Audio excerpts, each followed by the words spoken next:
Welcome to Supporters Fund Ask an Angel. I'm your host, Jeffrey Podman, and let's welcome our investor today, which is Vishal H. Thank you very much for joining us today. My pleasure to be here. We're very excited to have you on, especially because you're in one of my favorite countries, which is Singapore. And you can't go wrong with Singapore. It's the hub of all of Asia, or at least I find it is. It connects so many great things that are going on in Asia. Today, with that excitement, we want to dive right into it. And we'd love to learn a bit more about your background. I know there's a lot of great things that you've done, especially in the family office and the venture firm space. So perhaps you can give us a little bit of a background on yourself, and then one thing about you that nobody would know. Sure. I'm happy to be here. Thank you for having me. Always a pleasure to take time out and talk to founders and entrepreneurs. So we're a single family office, New York, London, Singapore, Hong Kong. So usually I'm in London most of my time, but I get to travel quite a bit. Serial entrepreneur, built and sold 4 businesses. I've been lucky in life. My background is in private equity, fashion, real estate. These days, we get to spend time investing in founders, mostly venture debt. We do quite a bit of hardware, consumer goods, developed markets, always looking for young, ambitious founders that we can support. And what was the other thing you mentioned? One thing about you that nobody would know. Nobody would know. Well, some people would know this, but I mean, the first company I ever started was when I was 23 years old. That was on the back of a lottery ticket, which I won when I was 23. It was in the press back in the day, but that was about 20 years ago. So not a lot of people would know that now. So you used the funding to do that, or what do you mean by it was on the back of a lottery ticket? I was on the back of a lottery ticket. I actually won a car, and I sold the car, and I got $40,000 for it. And, started my business. Oh, that's amazing! And where were you at the time when this occurred? Was it in Singapore, London? Which city or country you were in? I was in Dubai at the time. Yeah. So. Oh, that's pretty cool. I've never heard a story where someone had a nice little win and then turned it into a bigger win. So that's pretty cool. Yeah, that was it was a win by default, as in it was more arbitrage.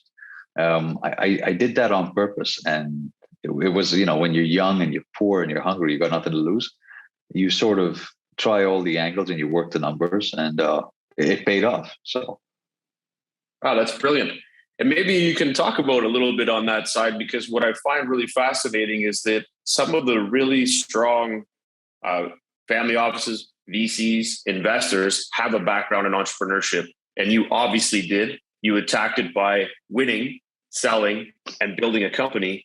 What kind of got you interested in that side of things? And why did you jump into entrepreneurship right away and not take a corporate job? What was the push or pull that got you into that space? Well, I don't know. I'm inherently unemployable. I think that's the best way to put it. My first job out of college, I was getting paid $500 a month. It didn't seem like a lot of fun, and I was in events, entertainment. I was in exhibitions. At that time in Dubai, they used to have the Dubai Shopping Festival, where every day you can win a car. You go into a store, you buy something for $10-20. And you can win a car. So, back as a poor kid, I went to the gas station.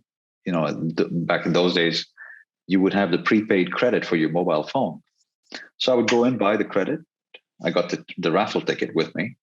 I sold the credit, got my money back, and I still had the ticket with me. So I said, okay, that's a great business, right? So I could do that infinitely. So every day after work, I would buy thousands of hours of credit. And then I would go door to door to the retailers to sell the credit, get my money back. So I would put in 50 coupons, 100 coupons a day. And on the 27th day, I actually won the car. And then I sold that and started the first business. And entrepreneurship has always been, it's in my DNA, And as they say, you have to be in it to win it. So if you don't start somewhere, you're never going to get there. And you said it kind of sounds like the whole component to this was that you wanted to find ways to make money or pay back the money that you spent to get something, some value out of something.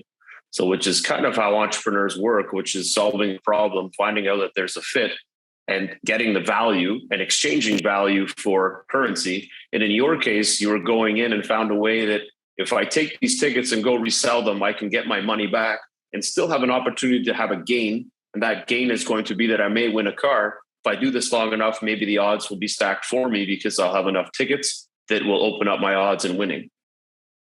Fair to say? Exactly. Yeah, fair. That's a fair way to put it. I mean, back in those days, there wasn't much venture capital around. Nobody would give me any money to start a business. So I figured I had to go do this myself. Well, a lot of people probably look at that and say the same thing, but they don't actually action it. And you took the job of moving forward and actually going after it. And that, I think in itself, you're breaking the fear, the stigma of how hard it is to build a company, and you found a workaround and made it happen. So kudos, because you wouldn't be sitting here, I guess, if you didn't do all of these, hustle to figure out how to solve that problem and make money, because you could have just stayed in a corporate job. Like you said, you weren't having fun, but it wasn't also hitting the means of what you were looking for. Yeah, but that's the life of an entrepreneur, right? It's not about who's going to let me. It's about who's going to stop me. That's the sort of mindset that you got to have. You got to take rejection every day of the week, right? From customers, from your investors, employees. So it's you have to have thick skin as an entrepreneur. That's a fantastic line. I'm actually writing that down. Not who's going to let me, it's who's going to stop me. And I think that Vishal, is huge, because that really 100% denotes what it takes to be an entrepreneur. I think a lot of us have a fear, and we don't look at what entrepreneurship can bring to us. We look at the hustle as being hard, scared that I'm going to change how things have been going. I get a steady paycheck. I can fit in somewhere. And if I go and start my own thing, it's going to be tough. It's going to be hard on me. I don't know if I can handle it. But that entrepreneur mindset is, I don't care about that. I'm going to change the world. And if I'm going to change it, someone's going to try and stop me, and I'm going to plow through that as well. So I love that line. That's fantastic. Yeah, it's really is about taking rejection. I mean, another thing that people will probably, I'm sure every entrepreneur has this, but you fail more than you succeed. But nobody hears about the failures, right? We all hear about the wins. Well, maybe in that case, I would love to explore that side, because you're 100% true that in anything from venture capital all the way across, you tend to always stack the things that are pretty and look great, and you forget to stack the things that show your learnings on why you were able to get to that success. Maybe we can explore a couple of things that in the processes that you were going through to build your companies and build the family office that you have. What were a couple of things that really stood out that maybe you would look back and say, yeah, that was something that caused the problem, or that really was my learning lesson. I did fail that. And it doesn't always have to be a failed company. It has to be something that allowed you to step forward, and that you were able to see you made that mistake and that you could move forward. Is there something that sticks out in your mind that you were like, you know what? I made an investment in this company. I knew I shouldn't have. This caused this, and I learned a great deal from that experience. Or I started this company and it was not in the right space at the right time, and I lost my shirt, but I solved it by learning how to not do this next time. Is there something like that that kind of pops into your mind? Yeah, I mean, it's more about the lessons that you learn as an entrepreneur are similar to what you learn as an investor. So for me as an investor, I'm always looking at the character of the entrepreneur, right? So you're looking for someone who is motivated, driven, intelligent, but above all, he's got character. So that's Warren Buffett's thing, right? You want him intelligent, hardworking, and with a great character. If he doesn't have character, then you don't want him smart and hardworking. You actually want him dumb and lazy. But what drives that character for you? What makes you find that character? And what does a character define to you? Because everybody would look at being smart, charismatic, hardworking. We can see that on the surface, but maybe behind the scenes, they're lazy and slow, like you said, and they're not executing. And I think execution is probably key to all of this. But what is that character that you're looking for? Is it a character flaw that you avoid, or how does that look? I mean, in a word, I would say it's honesty. Like a lot of people, when they have problems with the business or whatever, you should always just own it. And investors are okay with you failing all the time. It doesn't matter as long as you pick up the phone and you face the music. That's, you know, it takes a real person to do that. And anybody that does, and everybody knows it's a hard job. So I've always seen this with every one of my investors or entrepreneurs that I've worked with and people that have invested in me as well. If things go wrong, you just pick up the phone and say, listen, we messed up. This is what happened. More often than not, you'd be surprised how people will give you a pass. But it's when you start dodging their calls or, you start playing it loose and fast with the numbers or fudging the accounts. That's a no-no.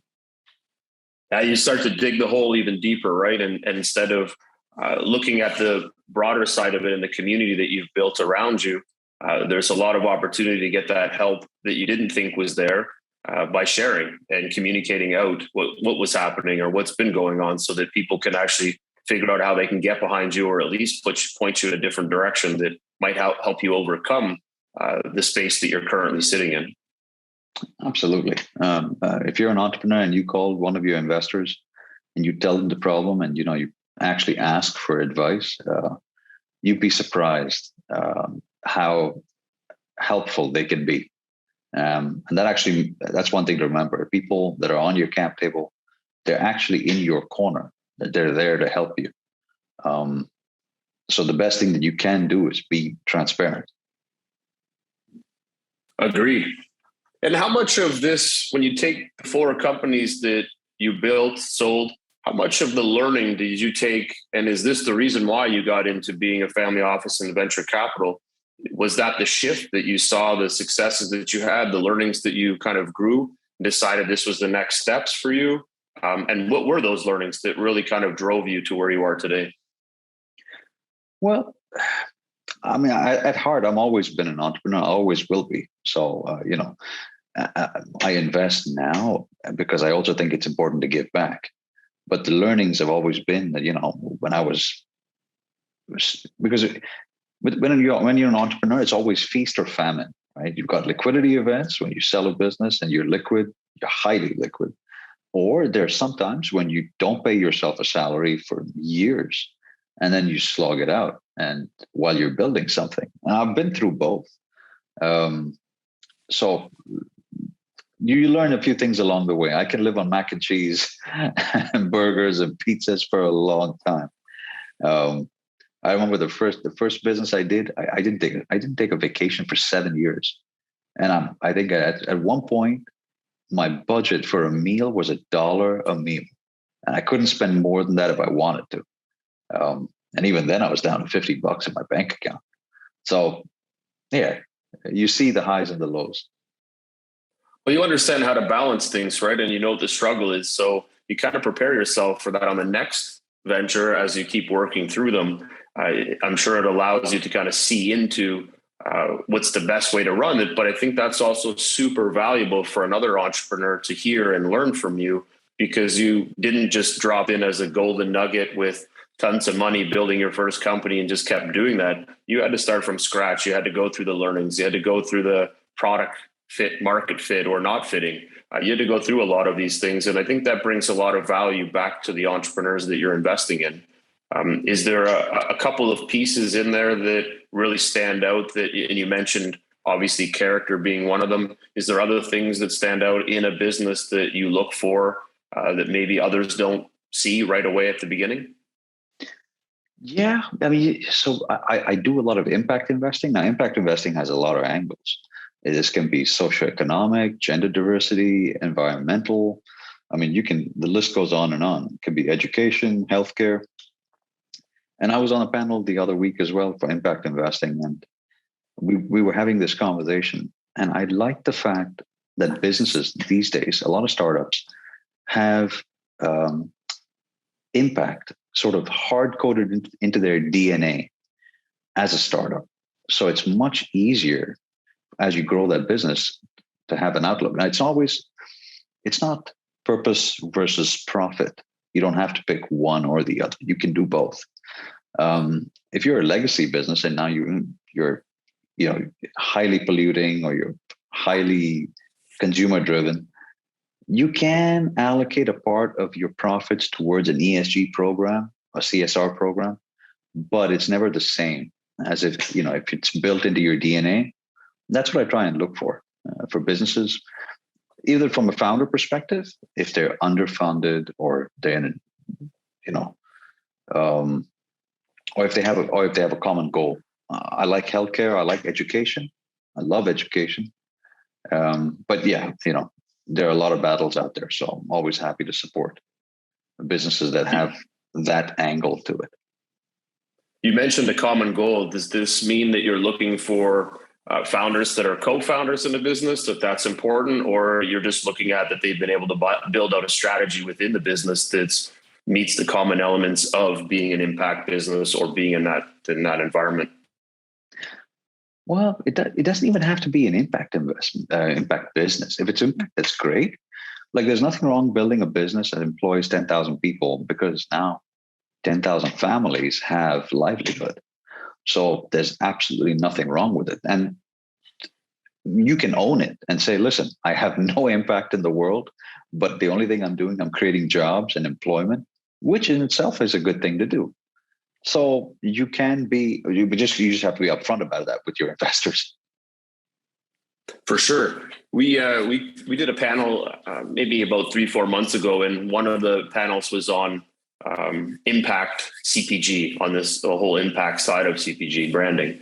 And it was interesting because a lot of the people in the panel, they took kind of almost insult to injury that how people were trying to perceive or push and say that, you can pay for offset credits, you can do all of these things, when they were saying, no, we built our business with that in mind first. So we wanted to make sure that, we're not the best. We're not saying that the whole thing from day one is going to be sustainable, but what we are going to make sure is that everything we do is working towards that degree of separation, so that when you look at our business today, in 10 years from now, it will be 100% renewable, sustainable, all of those great things. But today we've started with these 3 major elements, which shift and change and make us way different than everybody else. But we can't build a company without billions of dollars to be 100%. So we're going to be 70%. We're going to work our way towards this. We're going to ensure that everybody knows that this is what we stand behind. So I do agree that there is a different way to create an impact, but as long as the founders have that mindset that it's not smoke and mirrors and that they're making it up, but they're literally standing behind what they believe in, and investors can get behind that at the same time, I think there's a great way for a lot of companies to start to make that shift, or at least to grow in that capacity. Absolutely. And because I'm a skeptical cynic at heart, I'm always looking at the angle, because a lot of guys, they use that impact word just to splash it on the VC fund, splash it on the business, and then raise capital in the name of impact. But for me, I'm looking at measurability, right? So if you say your impact, what sort of impact are you having, and how? I mean, give me the numbers. And so that again, it's about transparency. Agreed. You mentioned earlier that your background in retail do you focus on any of that type of impact investing as well? Since that space is, well, you can cut that into a million verticals, but retail is pretty big. They do a lot of different things that are old school based. Is that something that you kind of push startups into and trying to call it revolutionize the way retail is working? Is that something that you take to heart when you're working with these types of companies?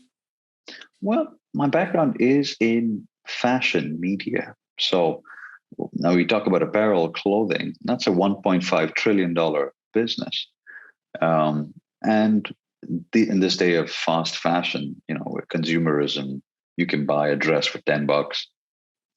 You use it a few times and throw it away. That sort of fast fashion. And it is the second most polluting industry after coal and oil in the world. So I would like to see more businesses that do not sustainable, but good quality product at a price which lasts longer, or any other angle, efficiency in the supply chain, there's nothing wrong with making products at a price point which benefit emerging markets and at the same time help customers in developed markets access goods at a cheaper price. You're doing the world a service there, because suddenly you've got a factory worker in Bangladesh that can now provide for his family. At the same time, you've got a guy in Sweden that can buy socks for 25 cents. That's a win-win all the way around. The world prospers. But it shouldn't amount to mass consumerism where, you buy it, and this whole disposable economy. I have a fundamental problem with that.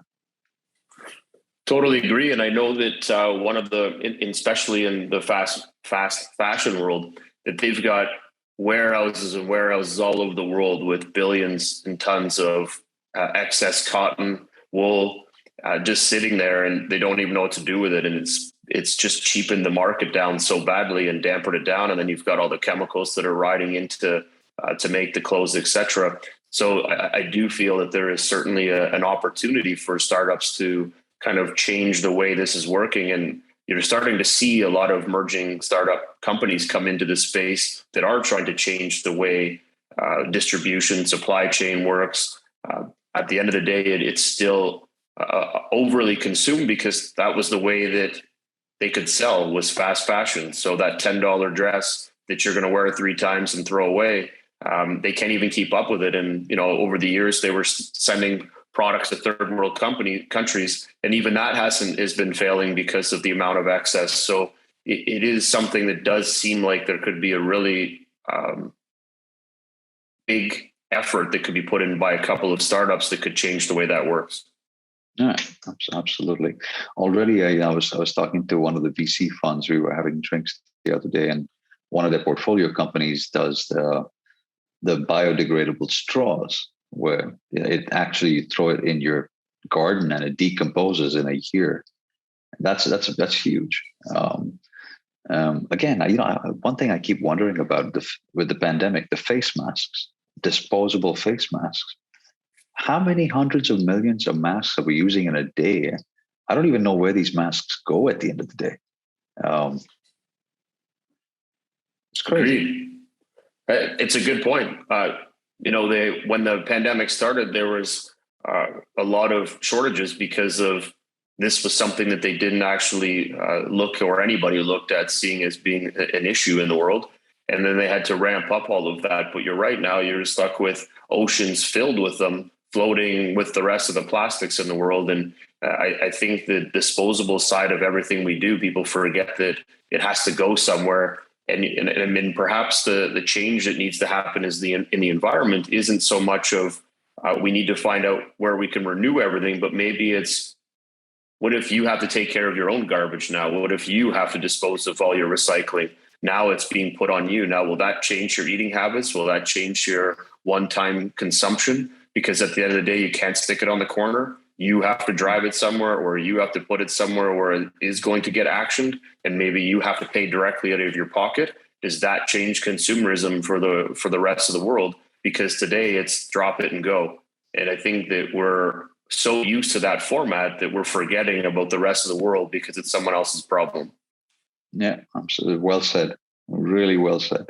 I would like to see a more innovation there, because out of sight is out of mind. But it isn't. It's there. It's just in a different part of the world. Agreed. And building up. You take back in the day when, and this has only been a few years ago, where Canadians, they would ship all of their garbage and recycling to China. And then the day that they shut that down and said, we're not taking your garbage anymore, pandemonium occurred. Everybody was like, oh my God, what are we going to do with this stuff? And because that was never in the foresight of thinking, maybe one day we're going to have to manage our own problem. So it's fascinating how much we try to push our stuff on everybody else. And, one of the biggest investment vehicles that's been going on in the last 5 years, I would say 4 or 5 years, is impact investing. But I'm wondering now, just based off of this, how much impact investing is really occurring, because maybe we're not looking deep enough. And we're surface level investing again. We're not really solving the problem. We're seeing who's going to pick it up and who can we dish this issue off to next. Absolutely. I see business proposals every day, and there's nothing sexy about garbage disposal. So I don't, maybe that's why nobody pitches it, but I would love to see more in that aspect, because I think biodegradability, the environment, that's a big one. And I don't see a lot of innovation. I don't know. Are you seeing a lot of startups in that space? No, some of the things we've seen in the maybe I'd say a year ago, I saw one where it was camera based on a garbage pickup to ensure that they were able to connect with the big bins faster and easier with more direct AI based camera systems. Another one where when a garbage bin gets to a certain level, it would deploy the trucks. So the trucks would only map out. So these are kind of more supply chain areas versus focusing on the actual problem. And again, the problem comes back to the consumer. We're not educating ourselves on the overusage. And I think a startup needs to start looking at these things. We're looking at automation, and the next 10 years, automation should be the biggest vehicle that's going to change the world right now, from robotics, etc. So how much of that is going to focus in on the garbage problem? You see Four Oceans, which is a non-for-profit that runs globally. They've built AI-based scraping machines to clean beaches. It's all about picking up that garbage, but the garbage shouldn't be there in the first place, which means that it goes back to the consumer again. How do you start to educate that consumer to stop dropping and moving everything from their problem to somebody else's? Yeah, absolutely. Yeah, it really is a consumer-driven problem. I've seen, when you order from an online shopping cart, it comes in bags and bags of plastic bags. I'm like, this doesn't need to be this way. Oh. Agreed, totally. So now, to shift a little bit in Vulcan Group, what are some of the areas that you're 100% focusing on that you really love on the investment side? And then maybe 1, 2, or 3 criteria on what startups can look for if they reach out to you. What are 3 things that they should keep in mind when they're presenting to you that really are important that for them to close a deal or to at least get talking to you? Maybe you can share 2 or 3 points of value that they should be ensuring that they're sharing in front of you. Sure. I mean, for us, we look at venture debt more than straight equity. So any startup that comes to us, I like bootstrapped entrepreneurs. Right? I like real entrepreneurs that don't want to sell a part of their baby, because everybody thinks I'm going to go out there and raise a metric ton of capital, and because there is so much liquidity out there. But if you really believe in your business, you shouldn't be out there selling equity anyway.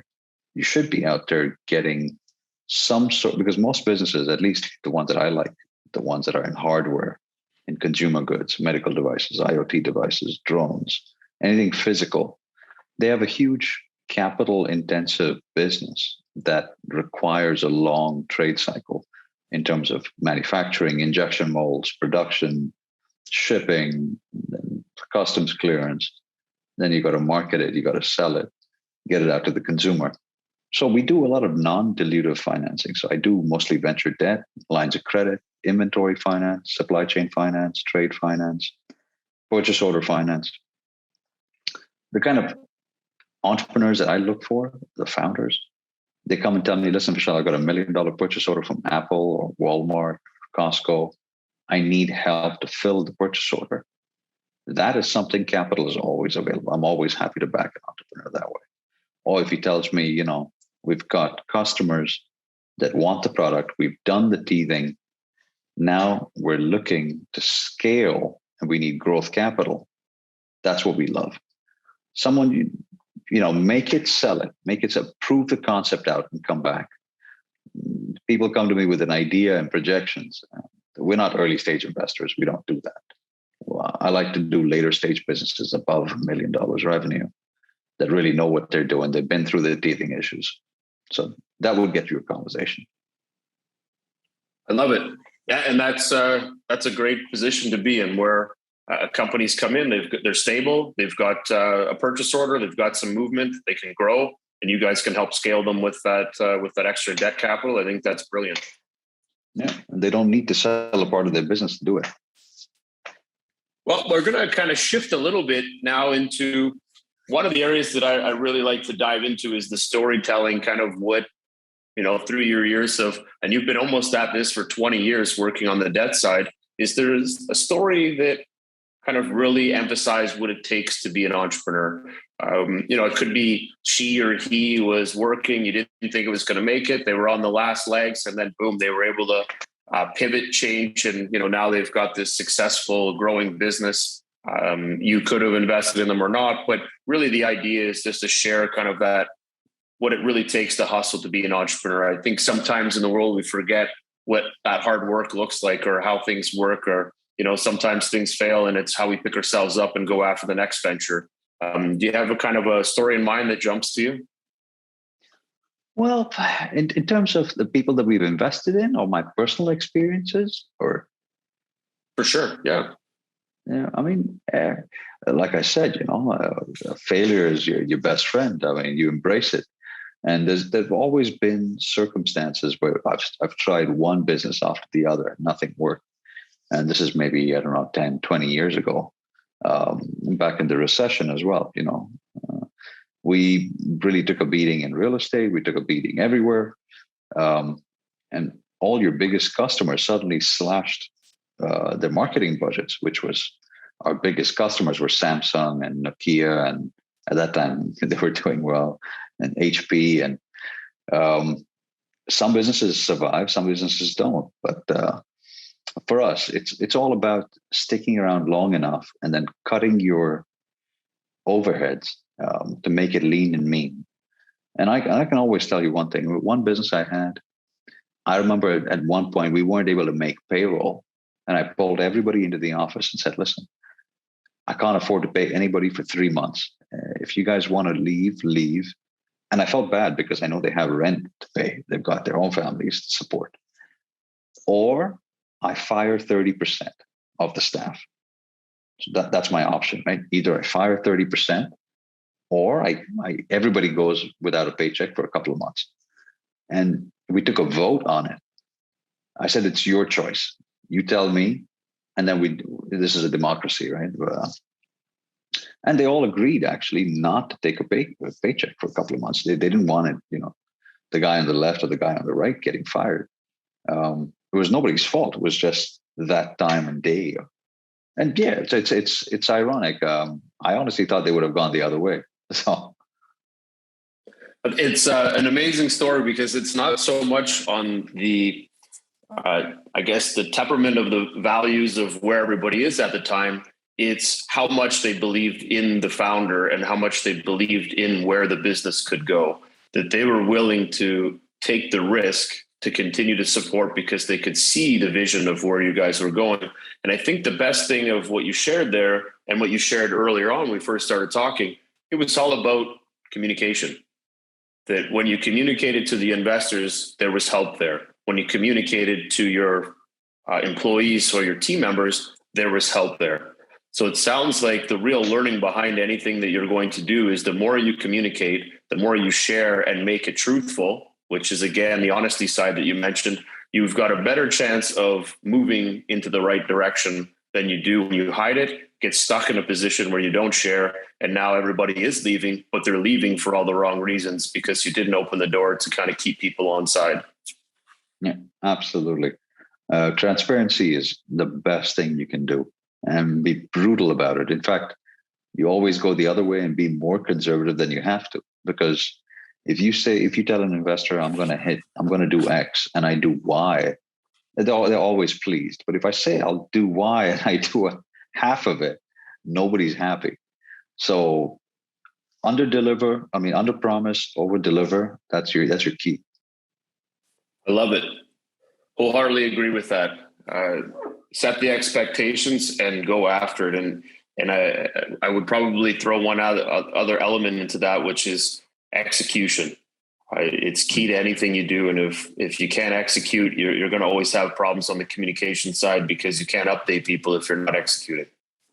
Yeah, absolutely. As I was listening to somebody, a speech by Warren Buffett, and he was saying, well, what's a marriage built to last, right? What do you look for in a partner? Is it looks? Is it brains? No, you're looking for low expectations. That's a marriage that's built to last. Yeah. And you just build on it and continue to grow. Yeah, I love it. Absolutely. Yeah. Well, a great story. We're going to jump into our rapid fire questions. Yeah. So the way this works is you pick one or the other. Mm-hmm. Ready? Yeah, go for it. All right. Founder or co-founder? As in what context? If you were founder. Yeah, investing, you're going to go after founder or co-founder? Oh, founder. Unicorn or 4-year 10x exit? 4-year 10x exit or unicorn? Unicorn. Tech or CPG? Tech. Brand or tech? Brand. AI or blockchain? AI. First time founder or second or third time founder? Oh, second or third time, any day. First money in or Series A? Series A. Angel or VC? VC. Board seat or observer? Observer. Safe or convertible note? Safe. Lead or follow? Follow. Equity or interest payments? Interest payments. Okay. Favorite part of investing? The founders. Number of companies invested per year? 7, 8.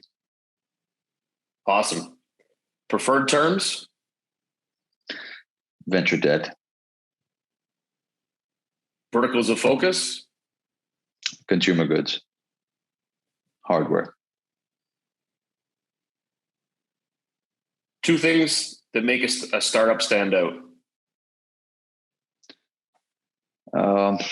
Focus on customers and the founding team. I should say obsession over customers. Agreed. Love it. Okay. Now we're going to go into the more personal side. Book or movie? Movie. Superman or Batman? Superman. Pizza pop or ice cream bar? Ice cream bar. 5 minutes with Bezos or Oprah? Bezos. Arsenal or Manchester United? Manchester United. I've only found 2 Arsenal fans. I'm working on it. Bike or rollerblades? A bike. Big Mac or chicken McNuggets? Big Mac. Trophy or money? Trophy. Beer or wine? Wine. Alarm clock or mobile phone? Mobile. Hotel or hostel? Hotel. King or rich? King. Concert or amusement park? Concert. Fortune cookie or birthday cake? Birthday cake. TED Talk or book reading? TED Talk. Is life boring without Trump? No. He does create conversation. Yeah, I'll say that. All right. Favorite movie and what character would you play in the movie? Oh, Gladiator, Russell Crowe. Oh, I love Gladiator. That's it. Great movie. Yeah. Favorite sports team? Ooh, that's a tough one. Which sport? Any sport. Any sport. It come to think of it, I don't even watch a lot of sports. It's not my thing. Perfect. That's not a bad thing either. Yeah. Favorite book guy. or the favorite last book you read? It's been so long. Ayn Rand, Fountainhead. What's it called? Fountainhead. Fountainhead. I don't think I've read that. Yeah. It's about doing what you love. All right. Okay. First brand that pops in your mind. Oh, sorry to be so cliche, but Apple. You are, it's not cliche. It's amazing to see this, but I will say that 95% of people pick Apple. Yeah. Most famous person that pops in your mind. Ooh. Julius Caesar. Nice. Love it. That's great. All right. Last question. What is your superpower? Ooh. I would say I'm a good sense of character, good judge of character. That has always been my thing. People. I love it. That is a good quality to have. And I would think that that is a great quality to have and support when you are making investments through equity or debt into anybody when you're presenting and moving forward in the world of capitalism. Yeah. It probably makes a big difference. Yeah. It's human capital. That's the most expensive capital I know. I totally agree with you. Well, Vishal, I want to say thank you very much for all your time today. It was great to get to learn more about you. As always, I take lots of notes, got a whole page full of great stuff, great lines. I just love the way you look at a business. And you know what? It is always different when you come in it from investing through debt versus equity. There are different ways to view a business, but when you put it all together at the end, it's always goes back to the two things that you said, which is about a great team and an awesome founder that has character and honesty. So thank you very much again for sharing. And the way we like to end our show is we like to give you the last word. So anything that you want to share to an investor or to a startup, I turn it over to you. But Vishal, thank you very much again for joining us and sharing everything you have today. No, it's been a pleasure. Thank you so much for having me. With regards to founders, if you run a business, you're doing above $1 million in hardware, you're looking for growth capital, give me a call. There's always help available. If it's not me, it's somebody I know. And if you're an investor, family office, you're looking to help other founders, we love co-investing. We have a fintech portfolio company. We're put together specially to help founders. Always happy to chat. Awesome. Well, Vishal, thank you very much again. Awesome advice, awesome feedback, and thank you for all your time. All right. You have a great week. Thank you. Thank you, sir. Okay, that was a great conversation with Vishal out of Singapore, family office. Fantastic. I loved a couple of his lines. Man, really knocked it home with those. It's not who's going to let me, it's who's going to stop me. And I think that one really summarizes what it takes to be an entrepreneur. You fail more than you succeed. Own it. If you fall, share and update. Be a better new person. And you know what? It really comes down to those two things that he mentioned as well. When it's diving into businesses, it's the team and it's how that founder communicates and who they really are. So that character side. But overall, fantastic. Really enjoyed the conversation. Again, thank you very much for that, Vishal. So thank you everybody for joining us today. If you enjoyed the conversation, please subscribe to our YouTube channel or follow us on Spotify, Apple Podcasts, and or Stitcher. You can also check us out at supportersfund.com or for startup events, visit opn.ninja. Have a great day.